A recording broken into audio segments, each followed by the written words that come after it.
அனைவருக்கும் வணக்கம். நம்ம இன்றைக்கி எதை பற்றி பார்க்க போகிறோம் அப்படின்னா, இந்த மனிதன் தன்னுடைய ஆழ்மனதில் இருக்கும் ஆசைகள் இருக்கு இல்லையா, இந்த ஆழ்மனதின் ஆசைகளை இவன் அடக்கி கொண்டு தான் இங்கே வாழ்ந்துக்கிட்டு இருக்கான் அப்படிங்கிறது தான் இங்கே உண்மையாக இருக்குது.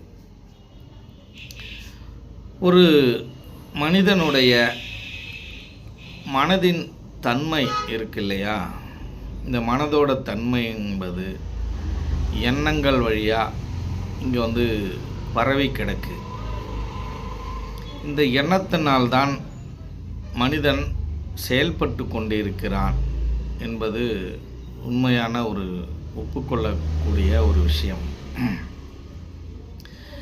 இப்படி இந்த மனிதன் தன் ஆசைகளை, தன்னுடைய தேவைகளையும் சில நேரங்களில் தன்னுடைய தாய் தந்தையர்களுக்காக, தன்னுடைய குடும்பத்திற்காக, தன்னுடைய மனைவி மக்களுக்காக தன்னுடைய ஆசைகளை எல்லாம் கட்டுப்படுத்தி கொண்டே இங்கு வாழ்ந்து கொண்டிருக்கிறான். ஏனென்றால் அந்த குடும்பமாகப்பட்டது அந்த குருவிக்கூடாக நினைத்து கொண்டிருக்கும் அந்த குடும்பம் என்ற அந்த கூடு கலைந்து விடக்கூடாது என்பதற்காக தன்னுடைய ஆசைகளையும் தன்னுடைய தேவைகளையும்